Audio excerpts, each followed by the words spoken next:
Here we go, going live. To make all my Locker Lake dreams come true. Hello everybody, Bob Lusk, the Pond Boss here. Going to do something a little bit different tonight, something I hope you'll enjoy. We're going to talk about Richmond Mill Lake. I see Dick Tabbert, Mike Augustine. You know, we've been out in the shocker boat together. We've been on location with guests. I thought I'd try something a little bit different. Hi, Keith Richardson, Fred Bingaman, Robin Adams. Yeah, it looks kind of funny up here in the Pond Boss conference room. Hi, Brad. What I thought I'd do today is see if I could figure out, being somewhat technologically unsavvy, where I could show you some things rather than you just looking at a face. Here, hi, Jason Nepstad, Zach McKenzie. So what I want to do tonight is I've got a TV behind me, got my laptop beside me, my phone broadcasting, and I'm going to show you some pictures and talk you through the enigma of Richmond Mill Lake outside Laurinburg, North Carolina. And that is actually my favorite lake. I'm intrigued with that lake. And I'm telling you, I've worked on hundreds and hundreds and hundreds of lakes, and I just love that lake. Now, it's a little different tonight because I'm going to have a whole lot of things going on. I'm going to be showing you pictures, I'll be talking to you. So if I don't say something to you, that doesn't mean that I'm trying to exclude you. I'm going to have to look at the questions here on my laptop because I got too much machinery. I see Bill Russell. Let's see, who else do we have here? Zach McKenzie, Mike Cottrell. All right, you guys know the drill if you've been here very long. Hashtag Pond Boss Magazine in the comments. Click like and share this to your timeline on your Facebook page. Hi, Matt Arrington. Yeah, you're welcome about the lily pads. Pond Boss Magazine comes out every other month, $35. Tell your friends. Need to get the subscriber numbers here. We need to share this information with more people, and that's what fuels the economy of Pond Boss, so I can do things like this to share with you guys. So where I want to go tonight is I want to talk to you about Richmond Mill Lake, which is near Laurel Hill in North Carolina. Oh, good. Jason says his company's planning a trip to Richmond Mill. I hope the bass fishing is great. Well, it will be, I suspect, depending on when you go. You know, just because that lake is loaded with bass doesn't make it like it's fishing in a barrel. The guides will tell you that. And you need to go with guides, which I expect you will, because they know the lake. It's just like fishing any other lake, other than there's more fish, but that doesn't mean you're going to go catch a 6-pound bass or an 8-pound bass or a 4-pound bluegill. Although I haven't seen a 4-pound bluegill out of there yet, I have seen 3-pound, 4-ounce bluegill. So what I thought I'd do tonight is take you through the processes and some of the history of Richmond Mill Lake. Hello, Matt Singley. So if you'll look behind me over my shoulder, there's Richmond Mill Lake right there. It's kind of hard to see, I know, because I don't know how to play this game yet. I will, but I don't know yet. But Richmond Mill is shaped kind of like a salamander. And I'm looking at it on Google Earth, so I'm going to scroll back out a little bit so you can kind of see the proximity of where it is on Google Earth. So, as you can see, there's Rockingham, North Carolina up there, Laurel Hill, Laurinburg, Bennettsville, South Carolina. And if we scroll out further, you can pretty well get the proximity of where it is in the nation. So there it is, not far from the border between North Carolina and South Carolina. Now I want to tell you this, one of the cool things about this lake is when it was built. It was built in 1835 with slave labor, mules, and Fresnos to harness water to turn a grist mill for the local community. And as the story goes, it was built in 1835, and of course, I'm from Texas, so the way I can relate to that is Texas was still a nation, as we still should be. There's Frank James. Hi, Frank. I'm going to skip through saying hello to everybody tonight because I really want to stay on target and on focus with this because you guys are going to really enjoy this. It's about 125 acres. They did nothing for habitat. All they wanted to do was harness the water. And to this day, even if it isn't raining, there's 7,000 to 10,000 gallons of water going over the spillway every day of that lake. And it's water, if you get a clear glass full of it and hold it up, it looks like iced tea. So the water is tannic. It's coming through the sand hills. There are no minerals. There's no metals to speak of. So the water's pretty sterile. The pH is 5.3. Now, Jim Morgan is a 5th generation owner, and you'll see a picture of him in a minute. But Jim tells a story how his great-great-grandfather bought that property back in 1872. The owner before that was a high-ranking officer during the War of Northern Aggression, the Southerners call it. But there was an island in this lake that has since sunk just a few inches below the surface, whereas General Sherman was coming through that part of the country. There was a gun factory on the dam of that lake. And as the legend goes, and it sounds pretty true because Jim has documented this, they manufactured guns up into the very last minute, and then and Sherman's troops got bogged down in some mud a few miles away and couldn't get there as quickly as they thought. So they continued to manufacture guns, get them to the Confederacy, and then just as Sherman was getting there to burn down the gun factory, they took all the remaining pieces and threw them in the lake, which is a pretty cool story. Now, during that time, there was an island out in the middle of the lake, so all the families in the area nearby loaded up as much of their worldly goods as they could and some livestock and built a raft and ferried these things out to the island, and that's where they took refuge during the battles. And after that happened, then everybody came off the island, went back to find most of their homes burned. There's a Presbyterian church in Laurel Hill today that's been there for a long, long time that they didn't burn, and you can go into the steeple house where the bell tower is, and you can see where some of the troops carved their initials and carved some words in there. It's very cool. Well, afterwards, the lake was still a source of power. I mean, it's generated electricity. It's turned a grist mill. And as Jim Morgan's family developed, his great-great-grandfather, created several textile mills in that area. That's what they were famous for.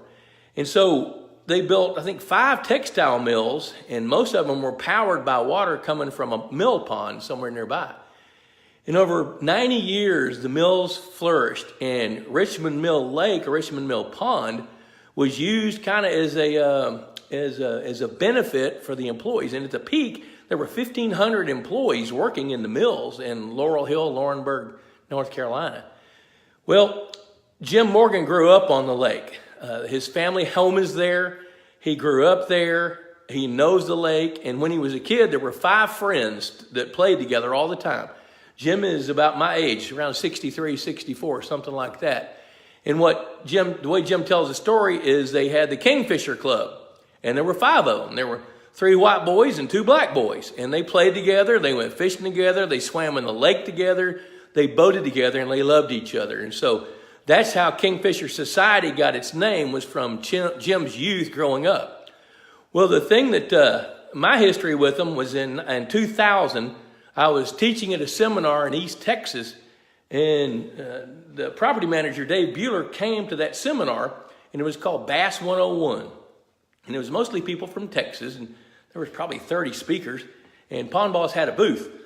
Well, during that 2-day show, Dave Buehler came up to me and he says, "Hey, do you consult in other states?" Well, sure, I'd be happy to do that.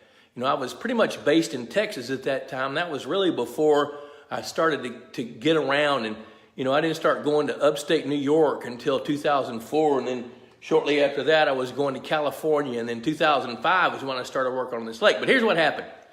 Dave Buehler said, "Hey, would you mind if I email you some questions?" So I said, "No, that's great. Please do." And so he emailed me 8 or 10 times, and I answered his emails. And then he emailed me one day. It was kind of cryptic. He said, "You know, this is going to be the last time that that you're going to hear from me for a while, because we've had 5 hurricanes blow through here, and the state of North Carolina has changed the dam safety rules, and we're going to have to rebuild the dam." So they decided to drain the lake as much as you can drain a lake that flows 7,000 to 10,000 gallons a minute. So they took it from 125 acres down to about 30 acres and completely rebuilt the dam, and it took 4 years to rebuild the dam. So they started that in late 2000, and so, I don't know, it's probably early 2005, late 2004, Dave Bueller emailed me again. He said, hey, we're almost finished rebuilding this dam. So I got a question. What do we need to do with all the stumps? So if you can visualize this salamander-shaped lake, 125 acres, that had never had any trees cut out of it. Any trees that were in it rotted in it. But if you can imagine what was going on below the water line in that acidic water, there were literally thousands of stumps. But I couldn't visualize that. I didn't quite get it.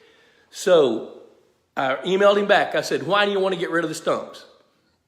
So he emails me back. He says, because there's too many. So I emailed him back. I said, what are you going to do with the lake? He says, well, we don't know yet.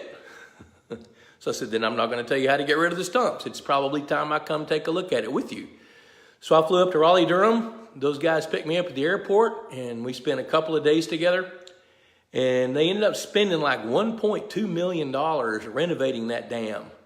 Well, it had been a non-performing asset, so one of the things that Jim Morgan told me at that first meeting was, we have got to take this lake and turn it from a non-performing asset to a performing asset. Well, by that time, his grandfather had sold all the mills. They saw what was coming on, so in the 60s and 70s, they sold those 5 mills and then took that money and put it into a portfolio so that they could have other investments, as well as the several thousand acres of land where Richmond Mill Pond sits. So Jim said, you know, we got to derive some income. I said, well, how much do you need? He said, well, I don't know. So I said, well, do you have an accountant? He says, I do. I said, well, why don't you get him on the phone and let's ask him. So he got his accountant on the phone. It didn't take 5 minutes. And he hung the phone up and he says, we need, in order to capitalize this dam over 50 years, we need to net $37,500 a year. So I leaned across his desk and I said, this is your very first piece of fisheries advice. Fire your CPA. And he pulled back. He said, what are you talking about? I said, well, Jim, he should have told you 4 years ago when you guys drained the lake that you needed to do that so you could start formulating a game plan. And when the lake fills back up, you could hit the ground running. And he said, oh, well, you know, he is 84 and he's been our family accountant a long, long time. And I said, well, nonetheless, we need to figure out what would be the best game plan. Now, do you have any ideas on what you want to do? He says, no, I really don't. I know I want to make it a good bass fishing lake. So I said, tell me, has it been a good bass fishing lake? He said, no, it never has. It's never been a good bass fishing lake. He says, we've had the state of North Carolina out here. We've even had the department head of North Carolina State University's fisheries department tell us that we can't raise fish in this water. It's too acid. And I said, it flows a lot. He said, yes. So I said, let's go look at the lake. So we went, toured around the lake, driving in the lake bed, and I was stunned by how little silt there was. There's a few places in the lake where there's cypress trees, and over decades, and some of those trees are 170 years old, pond cypress trees, and there was some peat moss built up on the bottom, but it wasn't any more than about 2 or 3 feet thick. It was still mushy, gooey, you know, but it was a sand bottom. That's all sand over there. So as we looked at the lake and we talked about it, I looked at him and I said, okay, we got to figure out exactly what you want to do with the business model. So he said, well, I don't know. I said, well, do you want a fishing club? He said, well, I don't know how that works. So afterwards, I lined up 3 or 4 days for them to come to Texas, and I took them on a tour of 5 of the most famous fishing clubs in the state of Texas. And we spent 3 or 4 hours at each one. And they knew by the end of that trip, they didn't want to have anything to do with it because it was membership oriented. You know, they were going to have to deal with a lot of people. They don't have a big staff. So they started trying to develop a business model. But in the meantime, they wanted to go ahead and develop the fishery. So I'm going to show you some things here about the fishery and take you through it. So I put together a little PowerPoint. So what they decided they wanted to do was create a bass fishing lake because that's what Jim loves. So as we talked about it, you know, I thought, wow, traditionally we'll lime a lake like that and we'll fertilize it. But when you've got 7,000 to 10,000 gallons a minute, to kind of put that in perspective, it took little over 2 weeks when they closed the valve on that lake to fill it up. It filled it up in just a little over 2 weeks. I think it was 16 days or something. And water was going over the spillway.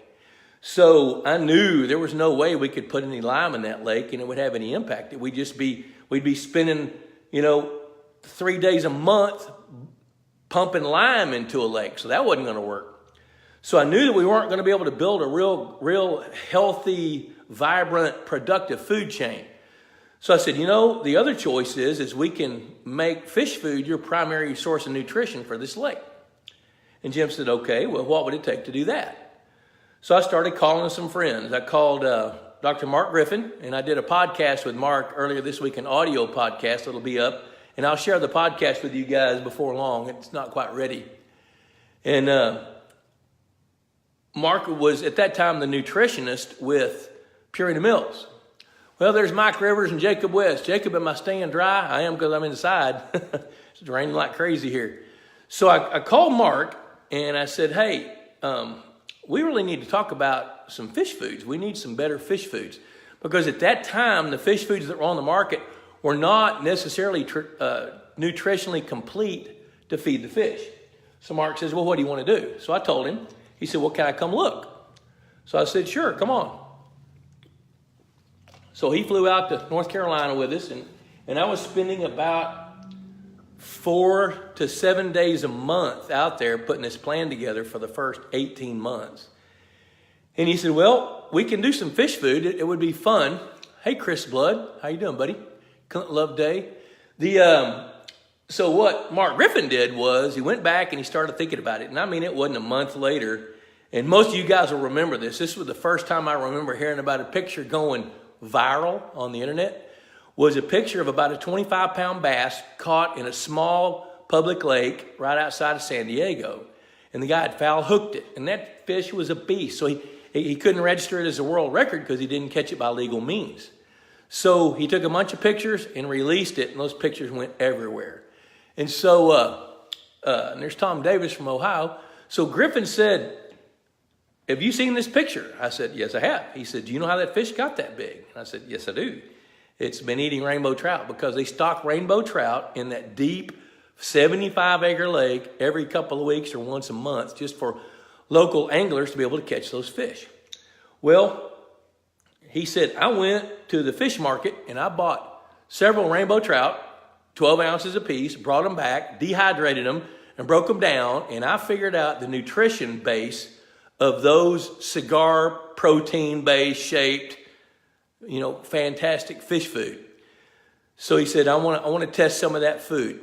So I said, okay, how big are the pellets going to be? He said, well, probably about as big as the end of your thumb. Well, there weren't any feeders that would deliver that feed at that time. So I got with a feeder maker. By the way, thank you, Texas Hunter, for your sponsorship of this program, and thanks to Purina. And my relationship with Purina was fueled along by what happened with Richmond Mill Lake. So by that time, we were ready to put some fish in the water because the lake had filled up by now. It's early 2015, I think. No, I'm sorry, 2005. It was late 2005. That's what it was.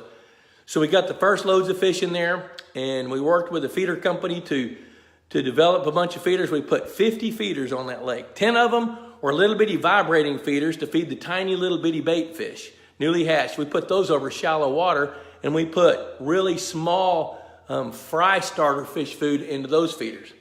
Then we had 25 directional feeders on platforms all the way around the lake, all the way around the perimeter where we thought we could attract bluegills.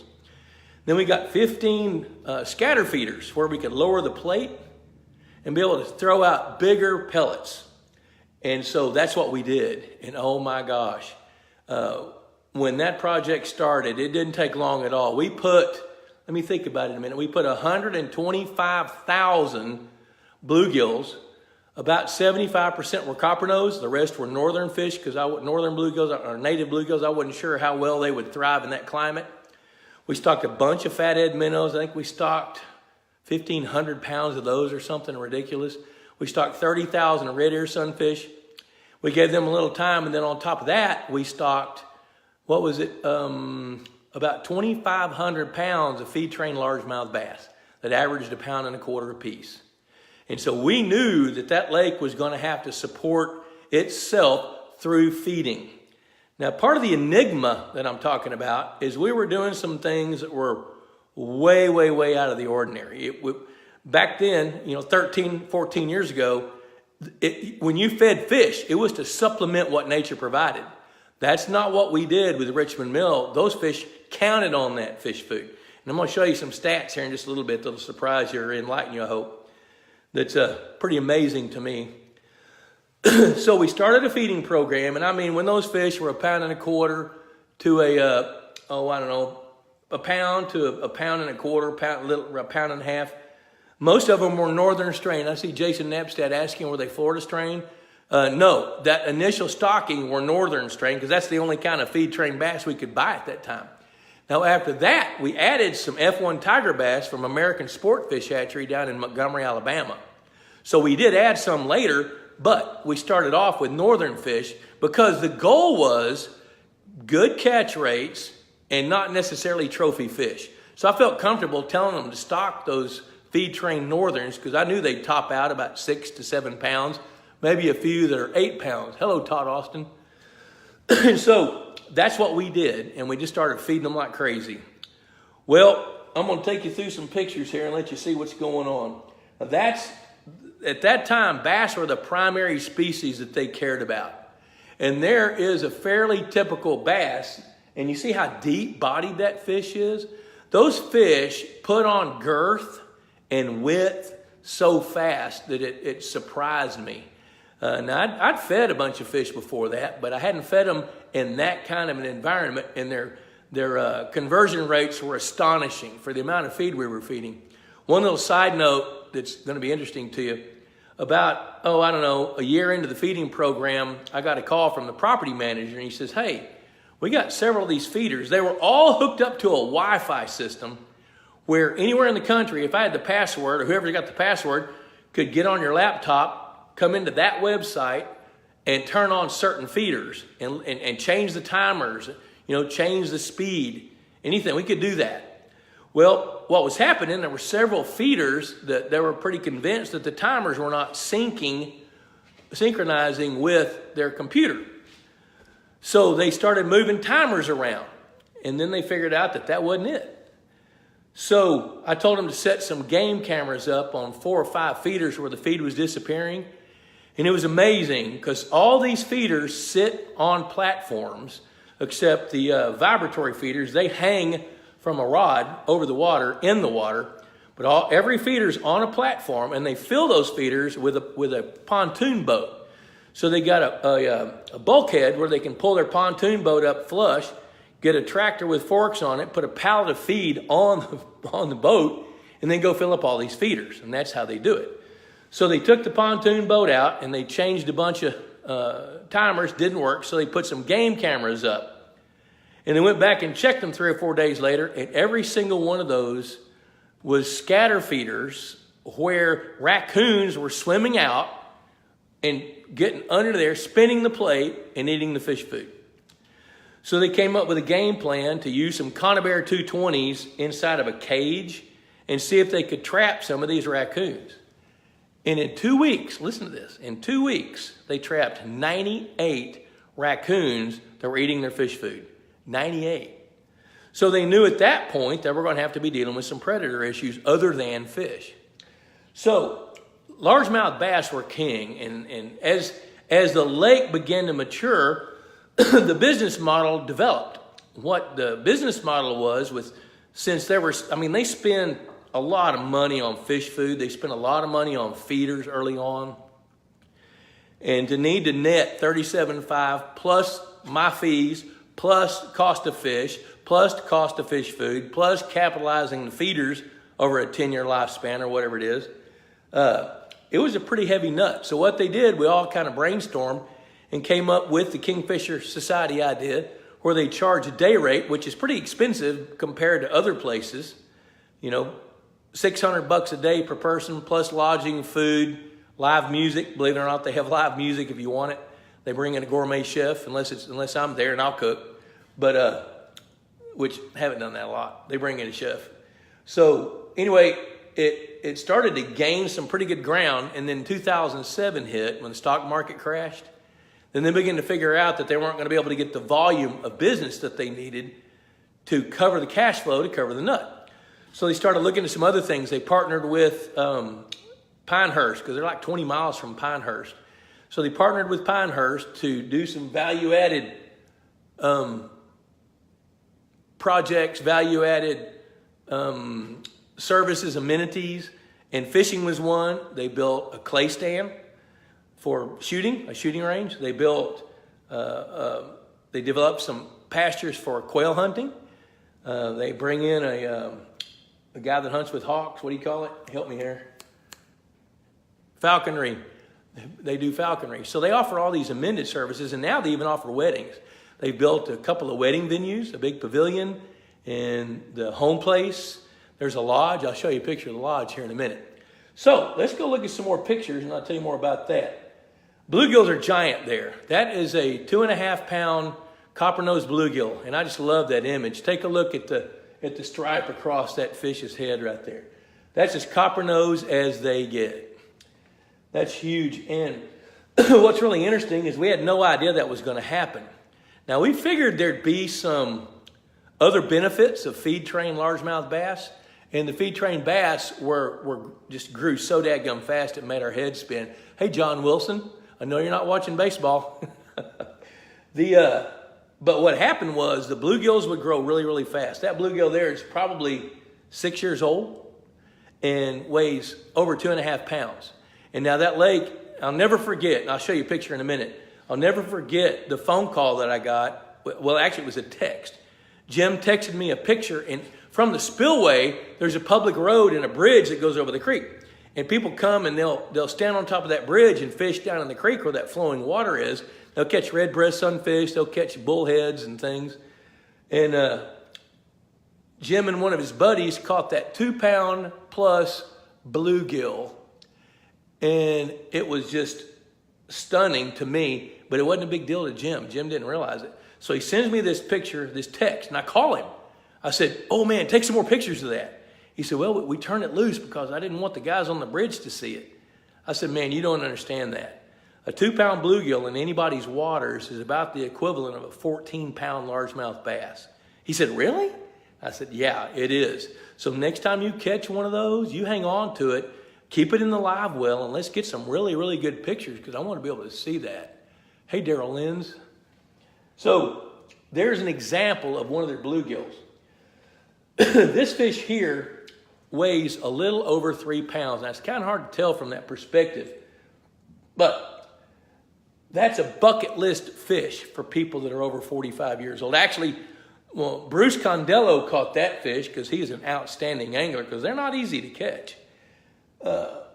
That fish compares to a 15-pound plus largemouth bass, to give you an idea. 3 pounds and 4 ounces on an electronic scale is what that fish weighed. Now, why is that fish significant? And it can't be over 7 years old because of the time that we stocked those fish. So if that was an originally stocked fish, which it probably was, it could not be older than 7 years at that time because that was probably 2012 in that span of time. Why is that fish significant?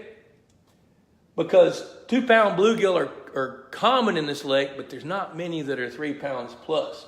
So what I've tried to tell the fishing guides out there early on, which is 4 years ago now, it's, you know, there's people that are going to target that. Where I was going a while ago is a recently retired department head of the Inland Fisheries Department in Ohio. On his bucket list, he wanted to catch 2-pound plus bluegill. He'd never done that. He came to Kingfisher and he broke his personal record over and over and over during his 2-day trip there. So that's pretty big deal. Now there's what largemouth bass look like in that lake. You know, they're dark because the water's dark. They're slightly green, like you'd hope to see. You could tell that's a northern bass pretty much by the color of it.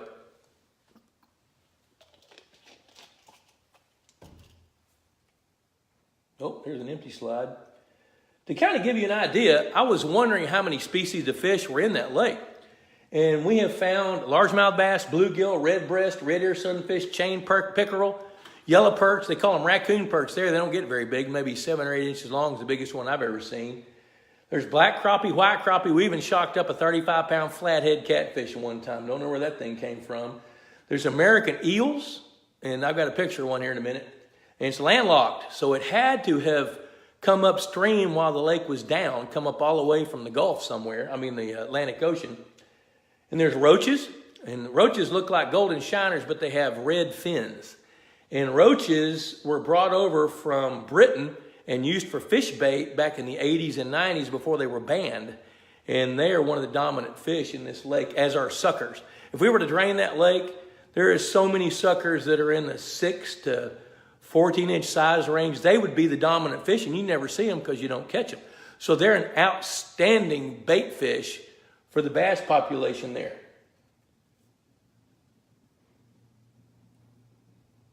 Now, now here's something I think you'll find pretty interesting. You should be able to see that.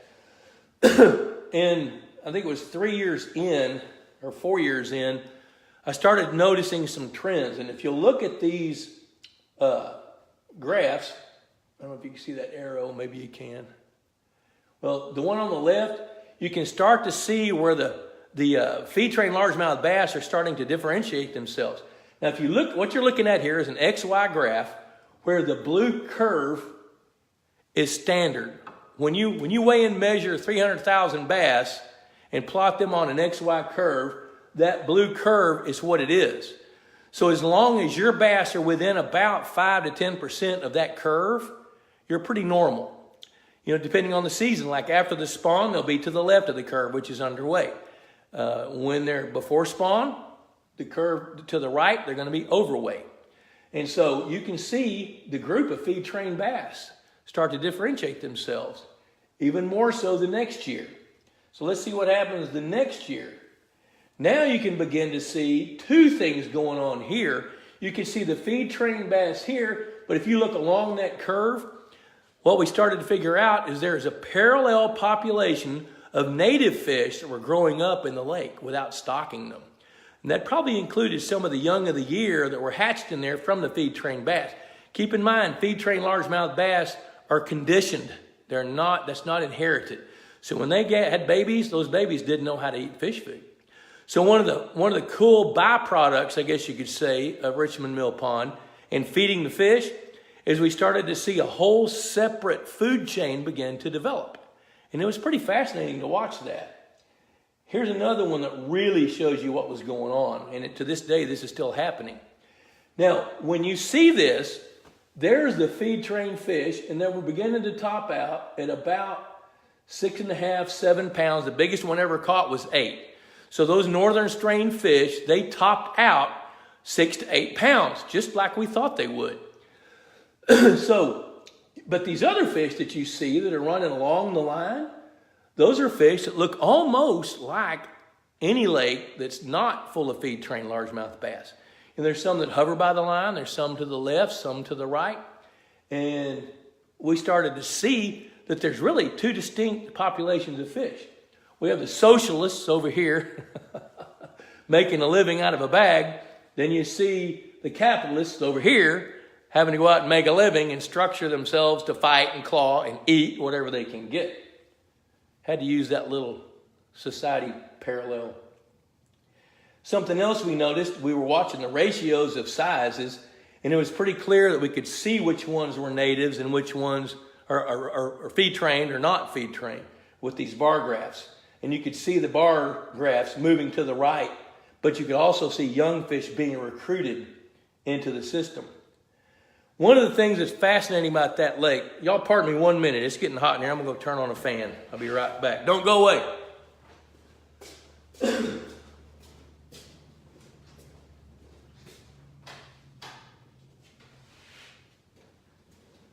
Okay, so one of the things that's fascinating to me is the plants in this lake. The plants are fascinating. Out of that 125 acres, I think the deepest place is maybe 15 feet deep, which is fascinating to me. There's a lot of water that's 2 to 4 feet deep, but the fact that it's sandy soil, limited nutrients, no silt to speak of, the plants don't become invasive. Now, if this was a normal lake like where John Wilson lives up in Ohio, where there's silt built up and eutrophication, then you could pretty well bet at some point we'd be dealing with runaway plants. There's Paul Picard checking in from Louisiana. Well, if you look at this picture here, you can see this is called frog bit. It's also called snot bonnet. You pick it up, turn it over, it's just slick as it can be. And then there's some grasses that I don't even know what they are. I never could find out what they were. Now these grasses here were growing in water about 6 inches deep. And then over the summer, they would become buoyant enough with their roots in the plant mass, they would actually break loose and turn into floating islands. And I'm telling you, those floating islands would move all over the lake and lodge somewhere. And they were always teeming with some kind of bait fish. Anything from grass shrimp.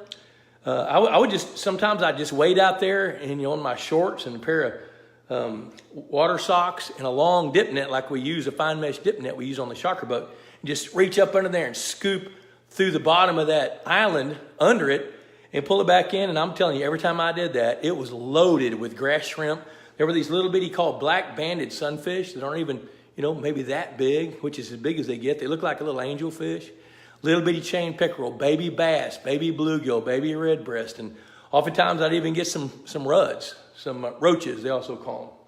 So what I started seeing was there were a number of things going on. One interesting thing that I remember is when I first started going there and we got the lake stocked, we had to go in at dusk because if you didn't, the mosquitoes would eat you up. 2 years later, that wasn't happening. But what I did notice were there literally tens of thousands of dragonflies. And I know the dragonflies were controlling the mosquitoes. They had to be. Because there's enough shallow water there that the mosquitoes could grow. They had in the past. But we could stay out around the campfire, till 10 or 11 o'clock at night, or we got tipsy and decided to go in after that. So it was, I started seeing ecology develop. And I'm firmly convinced that propping that lake up with fish food not only directly benefited that population of fish, it also benefited the fish that didn't eat fish food. Because guess who ate the fish food after it was eaten? The suckers did. The grass shrimp did. The baby fish did. The things that like to feed on the bottom, they did. And as rich as that fish food is, the amount that didn't get metabolized by the target fish, something else benefited from that. Because we kept seeing the food chain escalate over time, seeing fish that don't eat fish food. Well, it's such a fascinating lake, but the plants play a giant role in that. One thing I was a little bit worried about is it's got a propensity to grow bladderwort. Bladderwort's not rooted. It migrates with currents and wind, and it's the only insectivorous plant that I know. If an insect swims up to it, it's got these little bitty cups the insect swims in it, kind of like one of those flycatcher plants, and it'll eat bugs. Well, what happened was it would only have a window of opportunity of just a few weeks, and it would grow, and then something else would outcompete it. So as I studied the plant life in that particular lake, and one of the reasons I love this lake so much is that those plants live in harmony in a community. None of them are invasive. They all are able to compete for space. And when one starts to overwhelm another one comes in and overwhelms those and keeps them all at bay. There's Mark Dauber checking in from Montgomery, Alabama. Good to see you, Mark. We're talking about Richmond Mill Pond. Ray Scott's got his thumbprint on that lake. Tracking back, I'm glad that Mark showed up. It reminded me of this when Mark and Ray Scott are good buddies there. And I was talking to Jim Morgan back before the lake was filled. I said, if you're going to create a business, it would be good to have, a famous person's thumbprint on it. And I said, I bet Ray Scott would do that. He said, do you think he would? And I said, I know he would. Let's call him. So I called him and he said, heck yeah, I'd love to come look at that. So he stopped what he was doing and he came up. And what I didn't tell you is that the bottom of that lake was covered with tens of thousands of stumps that had been there underwater since 1835. Now, they did drain the lake once in the 60s to do some dam repairs, but they didn't keep it down very long because the dam was made out of sand because that's what they had. And I remember asking Mike Otto, how in the world does a dam made of sand hold water like that? He says, because the water's coming in faster than it's leaking out. He's right. So, and speaking of the dam, during the hurricane several weeks ago. They had over 20 inches of rain in a short span of time, and that spillway, if you go to Jim Morgan's Facebook page, you can see a video of the water screaming over that spillway. It's a U-shaped concrete spillway, which if it was straight, it'd probably be 80 yards wide. It's huge.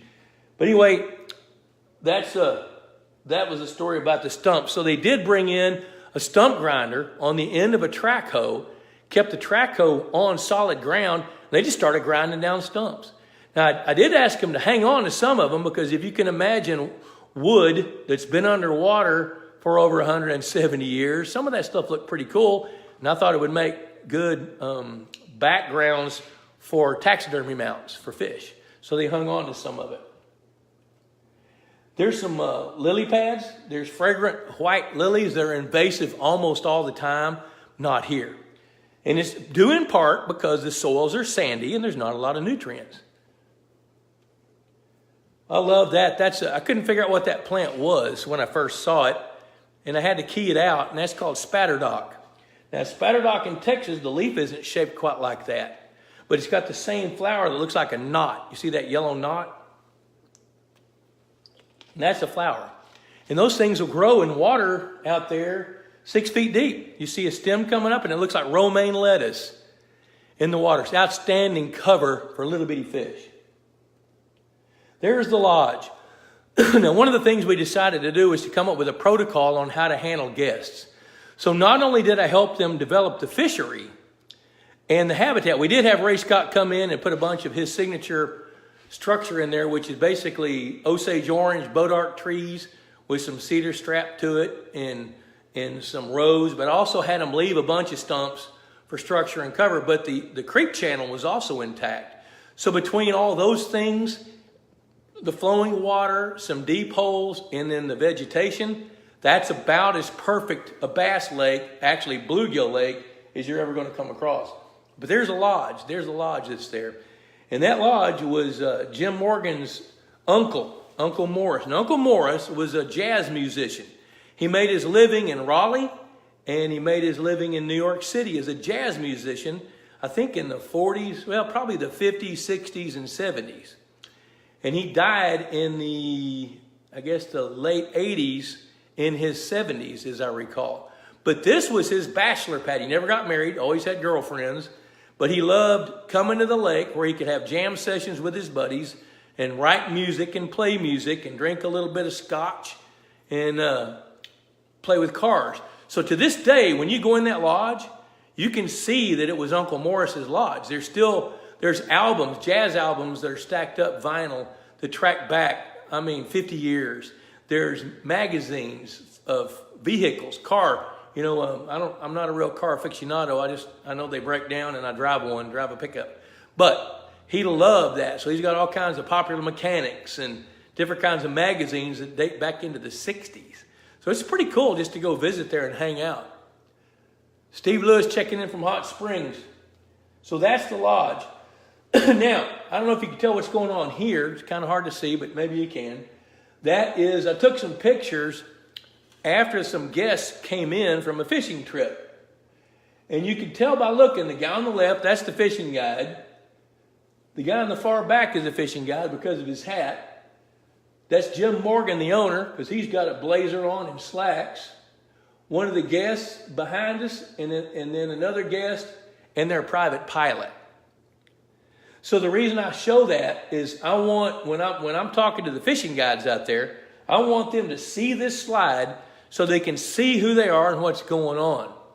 So that's a pretty big deal. And then the thing is, we tried to figure out, one thing I was worried about is based on the number of fishing trips they were going to have to sell at that price, I was a little bit worried about fish becoming hook shy. So I told them, you know what, don't sell the catch rate, sell the experience. And they started trying to do that. It was a little bit of a hard sell, but once somebody goes and they really love it, they're coming back. Now you do have to have some means to be able to go. I'm not going to lie to you, because they spend a lot of money to get it where it is. But they've done some things that are so far outside the box, it's just amazing to me. Now, as the consulting biologist, I couldn't be there every day, but for the first, I think, 2 years, I was there anywhere from 4 days to 10 days a month, every month, to develop the program, get it going. So not only did I help them redesign the habitat, stock the fish, create the fishing program, create the feeding program, I also helped them create their guest relations program. They also had a couple of hatchery ponds that we engaged where we would hatch baby bluegills, and every year we would take anywhere from 30 to 50,000 brand new baby bluegills, put them back out in the lake. So we didn't have to count on natural recruitment of fish that we would hope could get to 2 pounds or bigger.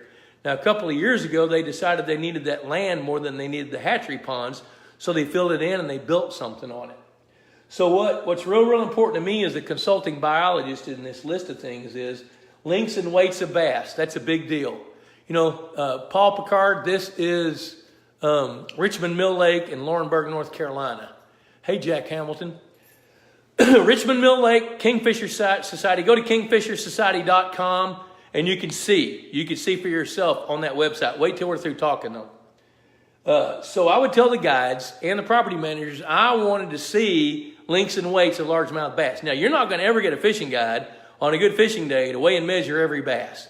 But I told them if each guide would weigh 5 a day, I'd be happy with that and get them to me so I could put them in an Excel spreadsheet. And that's how I was able to build the graphs that you saw earlier in this presentation. For those of you all that missed that, you can go back and look at it later. It's pretty interesting, especially if you're a fish nerd like me. You know, the other thing that was a big deal to me is I wasn't sure what the limiting factors were going to be. I know this. If we tried to feed as much feed in your pond as we do in that pond, we'd have water quality issues. But I knew with that much water flowing through it all the time, that water wasn't going to get contaminated with too many nutrients. But in your pond, I'd be paying attention to your water chemistry. In this pond, I wasn't sure what the limiting factor was going to be. I knew it wasn't going to be water quality because the water was flowing so fast. I knew it wasn't going to be fish food because they were spending the money. I mean, $25,000 a year on fish food. And that was enough to really keep that lake propped up. I mean, at one span of time, I'm convinced we had 250 pounds of largemouth bass per acre dominating those feeders. I know it. You know, and I could tell by the lengths and the weights, and you could figure out attrition and keep a pretty good idea as to how many fish you had based on how many fish that you stocked and the catch rates and our catch per unit of effort, we call it, with the electrofishing boat, which if you've never shocked water with a pH of 5.3 with no minerals in it, it's not easy. But our boat does that. I also wanted them to really take care of these fish. If somebody catches a 5-pound bass in that lake, you could pretty well bet there's close to $200 in that fish.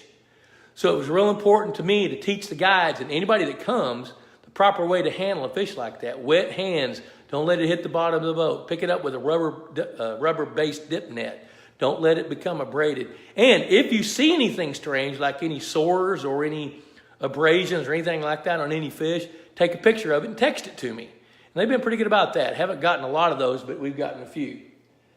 You know, if they catch a fish they've never seen, I wanted them to take a picture of it and send it to me because, you know, our sampling methods were electrofishing, seine samples, and fight nets. And not every fish in that lake you can capture with those. Like that flathead catfish, I've seen one, and it was huge. It weighed 30 pounds. So I wanted to keep that data so I could track progress of the bass fishery. Spending that much money on fish food, I wanted to be able to say, hey, you're not feeding enough or you're feeding too much, back off. And actually, Mark Griffin helped me with that because we'd send him some fish from time to time and let him evaluate them to see how much body fat they had, what kind of liver issues they might have. And he tweaked the feed off and on over 2 or 3 years to get it. Now, when you go to the store and you buy AquaMax largemouth or AquaMax sport fish, odds are high. Well, no, that is the fish food that we developed at this lake. And it's on the market. Hey, Justin Hansard, good to see you. Probably pretty wet over there in Montague County. So I wanted also to quantify catch rates. That's why I wanted to know how many fish they were catching, because if they're catching 30 today, 20 tomorrow, 10 the next day, then 5, then I knew it was time to figure out how to rest the lake, give the lake some time off. because we didn't want those fish to get hook shy, even though there were so many. And we've stocked that lake with feed-trained bass probably 5 times. Every couple of years, we'll bring another load for recruitment in there. Hey, Chris Chavetta, good to see you, buddy. There's Brendan, the taxidermy guy. So keeping that data helped me be proactive in managing the fishery after I quit going there every month. Now, another thing that was really interesting, there's Jim Morgan. He's an adult, and that's his son Matthew, who's now in his 20s. And what they did when the lake was down, all these guys, Jim and Dave and Matt and some other guys went out there and they caught as many fish as they could and put them in their hatchery pond. And then they pumped fresh water from the lake in the hatchery pond. Well, when the lake filled back up, I thought it was real important to put those fish back in the water because they grew up there. And I knew they could do okay, especially if they had a food chain. Plus, I was hoping we could develop a native population of bass that if and when the time came they decided they didn't want to buy any more fish food, that our fallback would be the fish that grew up in there. So we stocked about 30 huge bass, huge meaning anywhere from 3 to 8 pounds that they'd taken out of the lake while it was low. And that's some of them. There's a couple of them right there. And to this day, when you catch fish, you could tell if they're native to the lake or if they're stocked fish because their color's a little bit different. And their color's a little different because of what they eat. There's the first 2-pound bluegill caught in Richmond Mill Pond. And when Jim texted me that picture, I texted him right back and said, how big is that? He texted me back, he says, a little over 2 pounds. I called him and I said, man, you don't know what just happened. Did you keep it? No, we threw it back because we didn't want the people on the bridge to see it. At that point, I knew that that lake was going to be something real, real special. And I'm thinking that was probably 2010. Those bluegill were probably 5 years old by that point. There's a rudd. Now, they look like a shiner. Most people mistake them for a golden shiner, but if you look, the fins are red. Those fish are native to Europe, primarily Great Britain. And like I said earlier, they were brought over here as bait fish and sold in bait shops because they're great for catching great big largemouth bass. The problem with them is they will dominate, and they dominate in this lake in their niche. So even if we had golden shiners wouldn't do very well because these fish dominate that fishery. So, anybody know what that fish is? Come on, I'm going to give you 10 seconds to tell me what that fish is. Take a look at it. Very cool fish. In this lake, I know there's at least 2 state records for the state of North Carolina of that species of fish. Come on, somebody type it in. Hurry up. Let's go. Chris Chavetta, you probably know what that fish is. Come on, guys. Let's go. Anyway, I didn't even know they existed until we electrofished a few. Now, I knew somebody caught one, but it didn't dawn on me that that could be different than a bluegill. Come on, somebody. Let's go. Don't hold back. I mean, we've got over 35 people on here. Somebody knows that fish. I'm going to give you 4 more seconds. 3, 2, 1. Stump. That's a flyer. F-L-I-E-R.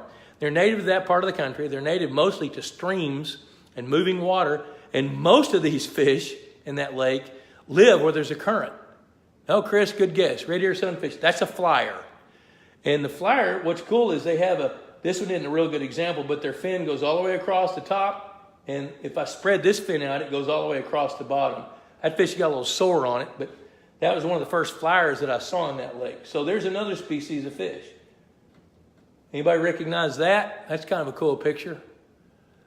That is a chain pickerel. See the teeth in it? Now, those guys there that manage the lake, they see a chain pickerel as a trash fish. Well, I guess you can say that because they compete in the food chain. They eat baby fish. You know, they line the vegetation and try to catch whatever they can catch and eat it, you know. But some of them are 2.5 or 3 pounds. And when somebody catches one of those, they never have, that's huge fun. So what I've tried to encourage them to do, which they don't do very well, they don't listen to me much about that, is if they catch a good one, throw it back. Because I think that adds to the fishery, because we're propping it up with fish food anyway. These fish don't eat fish food. They just eat other fish. It's kind of hard to tell, but that's an American eel. And every time we take the electrofishing boat, except the last time we went, which was in, I think, 2016. We didn't get to go last year because of the Pond Boss Conference. But every year before that, we would see we would shock up several American eels. Well, they had to come up all the way from, this is Gum Swamp Creek, spilling down, goes into the Cape Fear River or somewhere, I can't remember, I think it's Cape Fear River, and ends up in the Atlantic Ocean. So it's 100 miles from there to the Atlantic Ocean, and that eel at some time in its life, probably while this lake was down, swam up from the Atlantic Ocean, and we shock 2 or 3 of them up every time we go. I don't know how long they live, but I think they're kind of cool. Christopher Aguilar, Dick Tabbert. You know, something real, I'm glad Christopher did that. Everybody remember, hashtag pondboss.com or hashtag pondboss magazine. Click like and share this video to your news feed. That's real important so we can keep building an audience. Lumber River, that's it, Jason. That's it, the Lumber River. And if you will do those 3 things, hashtag pondboss magazine, click like, share to your timeline, you're eligible for a drawing for a Pond Boss hat and a mug. Now, I don't know who won this week because I didn't ask Leanne to draw before she left today, so I'll announce that next week. There's a pretty typical bluegill for this lake. That bluegill is, let's see, I can't hardly read it, 1.56 pounds, so 1.5 pounds is how big that bluegill is. That's pretty typical. I know you'll catch fish that big if you go. Now, when we electrofish the lake, one of the things we're trying to figure out is we want to get a big enough sample that we can see how the different size classes of the different species of fish are competing with each other, and we want to see the body condition of those different species of fish. Of course, our primary targets are largemouth bass and bluegill, but there's all these other species, probably 15 or 18 more species. There's 5 species of minnows in there, for crying out loud. Top-banded minnows, there's killifish, there's all kinds of top minnows, black-banded top minnows. So anyway, when we're electrofishing, we want to catch some fish, weigh them and measure them. That one, I can't read that fish is not quite 11 inches long, so it probably weighs a little over a pound, 1.25 pounds. There's a sunset on that lake, and there's what it looks like in the fall. I'm going to leave that slide up there just for a minute. Now, I'm ready to tackle any questions you guys have so we can kind of get to an end point here. I'm going to get rid of that for a minute. Good gosh, it is 7:30. Unbelievable. What kind of timing is that? Man, we busted through there. I'm going to go back to that slide and let you look at it a little bit more. So, now, here's your take-home points. I wanted to show you this lake and take you through its history and its fishery just so you could have an understanding of some of the things that you could do with your lakes and ponds. You want a feeding program, you can figure that out, but you got to pay attention to water quality. You know, you can feed $50 a month, you can feed $500 a month, you can feed $10 a month. Whatever you want to do, you can figure that out. But with the dynamics in this fishery, I don't think there's any lake really that is a lemon. This lake is as close as a lemon can get. Now, there's a couple of things that could push it over the edge. I know that there's some strip mine, reclaimed mines out there where the pH is below 5.0. Forget about raising fish. But in those pits, you can add lime. At 5.3, the fish will still reproduce. If you provide some food, they're going to grow. Now, here's a big take-home point that I haven't even talked about, and I'm going to close with this. This lake produced a bounty of fish. It still does. Nature doesn't like that. Nature wants nature to do what nature does. And when guys like me and Jim Morgan come in and we start propping a lake up and start pushing it beyond what it can do naturally, there's pushback. Now, in your lake, that would be water quality deteriorating. If it's not water quality deteriorating, it would be diseases. Fish get too crowded, they catch a bacterial infection, they'll spread it to the other fish. I've seen that happen several times in well-fed ponds because they beat each other up at the feeder. Now, what happened here was raccoons came to eat the fish food. Before long, there was a nesting pair of ospreys. And actually, that was an attraction for guests. Now, in a hurricane, the nest blew down. The tree the nest was in blew down. It was in a pond cypress tree in the middle of the lake, and it collapsed. Well, and I don't know if they rebuilt or not, but we had ospreys, and they would catch those big bluegill at the feeders, and that's what they'd eat. Take them up, feed them to their babies. Well, that was a give and take. Then a pair of bald eagles showed up, and it was fun to watch the ospreys argue with the bald eagles. So when you're out fishing, you get to see that. And that's not things people get to see. But then the river otters showed up. An alligator showed up. So when there's a bounty, nature doesn't like that, and it attracts things. The dragonflies begin to attract songbirds. Songbirds attract raptors. Raptors would eat the songbirds because the songbirds would eat the insects. The insects were growing out, coming up from the water and emerging. So what we were doing below the waterline had a definite impact above the waterline.